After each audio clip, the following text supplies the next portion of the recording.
Before we get into this, the legal department here at Bullock's Rules for...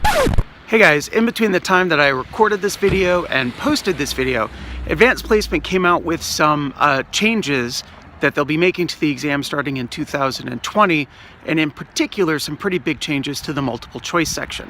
So if you're watching this for 2019, you're okay. If you're watching this for 2020 or later, check down below in the description because there will be an update. The legal department here at Bullock's Rules for Writing would like me to say that Advanced Placement is a registered trademark of the College Board, and that the College Board has not approved, sanctioned, or in any way associated themselves with me personally or Bullock's Rules for Writing. I'm just a guy with a Major Winchester haircut and a dream. And a theme song!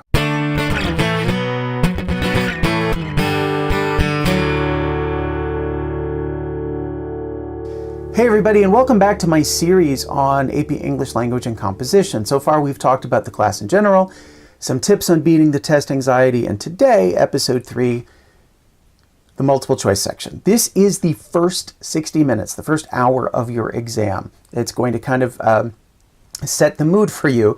If you feel confident coming out of that, you can do very well on your writing. If you feel crappy coming out of it, I don't know. It does count for 45% of your overall AP exam score. There are going to be 4 to 6 passages on the AP exam. They're going to come from a variety of different time periods. There'll be some from England, some from the United States, maybe some from another English-speaking country. Have at least one 17th or 18th century text, one pretty contemporary, maybe 21st century text, texts that come from different eras within the 20th century, because you know that early 20th century writing is very different from late 20th century writing, so you need to be prepared for just about anything. There are 10 to 15 questions per passage for a total of about 55 questions, which means you should really have about 27, 26, maybe 28 questions answered at the half-hour mark. That's why I'm going to remind you of one of my previous rules, which is to bring your very own dumb watch so that you know when a half hour has elapsed. Now, I do have 5 other rules for taking the multiple choice portion of the exam. One of them, rule number one, practice. There is no substitute for practice, no matter what it is that you are trying to do in your life. If you are taking an AP class, your teacher will help you practice the multiple choice section of the AP exam. You can go out to your local bookseller, you can go to one of the booksellers online, and you can buy one of probably 24 different AP English Language and Composition prep books, which are going to have practice exams, practice questions.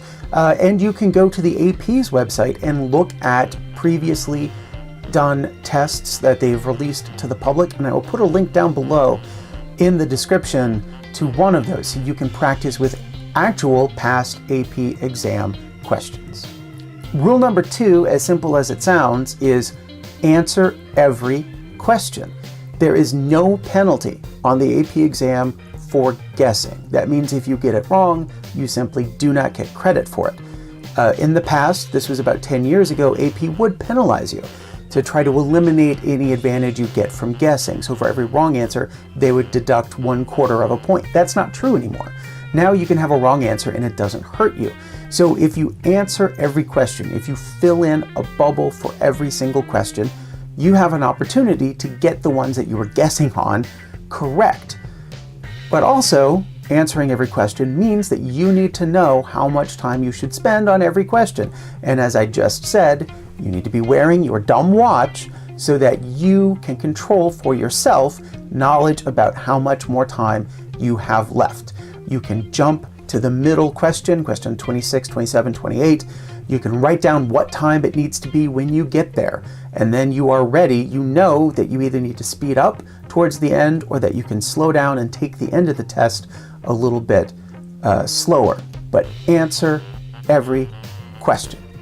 Multiple choice rule number 3 is to preview the questions and the answer choices. Now, I know this probably goes against something that you've heard, which is you should read the passage in its entirety before you look at the questions. And if that's the way your AP teacher demands that you do it, you should do it that way. But for me, I tell my students, at least take a look at the first 5, 6, 7 questions and the answer choices.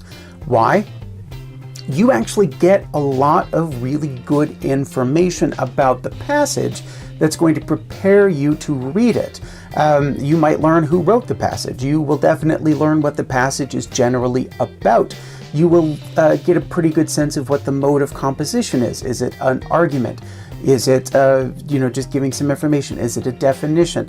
And you have a chance to figure out where some of the things that you should mark and annotate in the text are. In particular, if you see vocabulary and context questions or pronoun antecedent questions, you can go to those lines and you can mark them so that you are prepared to read the text. Now, as an example, I'm going to put up 5 questions with their answer choices. It's going to be up on the screen for only about 5 seconds. So you're going to want to hit pause, read those questions, read those answer choices, think about the information that you are getting, and then press play and we'll talk about it.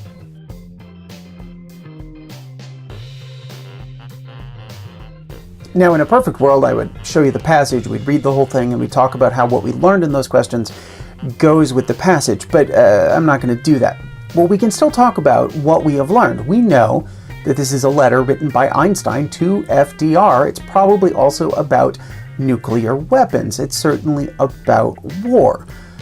That's a lot of information. That is going to, sort of help us as we go into the text to be prepared for what the text contains.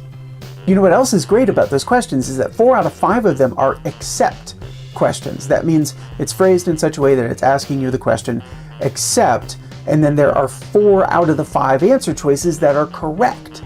So when you're looking at those questions and you're looking at those answers, 80% of the answers that are coming into your eye holes are true about the passage.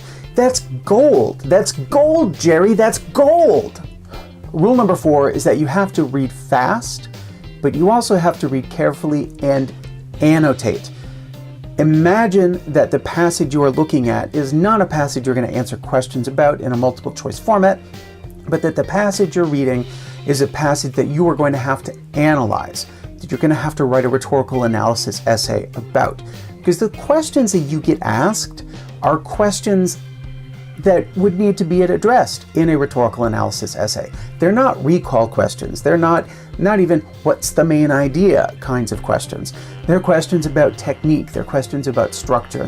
They're questions about the effects of particular choices that an author has made. So as you are reading, you need to annotate as if you are annotating for a rhetorical analysis. What is the claim or the main idea? What kinds of evidence is the author using? What are some particular techniques that stand out to you as things that you would write about if you were doing an analysis? And then what you can do after you have done that, you can read the question, cover up the answer choices, and make a prediction. Because when you have considered this passage as if you would for a rhetorical analysis, you should be able to predict the answer to some questions. I'm going to put up 4 more questions. These are questions from the same passage, that Einstein letter to FDR, that the previous questions were, except in this case, I've blocked out the answer choices. It's going to be up for about 5 seconds, press pause, and then we'll come back and talk.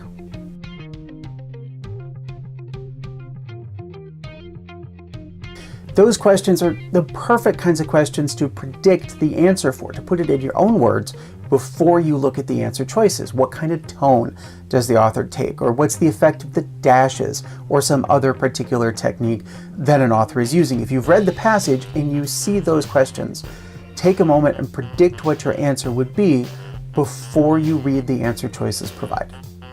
Finally, rule number 5, answer every question. Is this a repeat? Yes, but it bears repeating, and it bears repeating with a couple of additional pieces of information. Number 1, every question counts for the exact same number of points. That means the hardest passage on the test, those questions count for exactly the same amount of points as the questions on the easiest passage of the test. So if you find a hard passage, if it's difficult for you to get through it, you know it's going to take you too long, set it aside. Skip to the next passage. Save that hard passage for last, because you want to be able to answer the easy questions from the easy passage, as many of those as possible, as quickly as possible, so that then you can take your time on the hard passage at the end. Once you have saved that hard passage for the end, if you have time to read it and answer the questions and do all of those other things that I talked about, great. If you don't have time, or if you just totally don't understand it, you can guess. You're not going to be penalized for the wrong answers. But that's why you move the hard passage to the end. It would really suck if the last passage was an easy one, that you could have understood and gotten all the questions right, but you wasted a lot of time on a hard passage where you're probably going to get a lot wrong, and then you get to the end and you have to guess, and you should have been able to get them all right. So anyway, I hope that is helpful. Next, I'm going to get into the argument essay question. Now, that's actually question number 3 of the 3 essay questions, but the way I teach my class and the way I think students best understand the AP exam is to start with argument. So that's what's going to be coming up next time.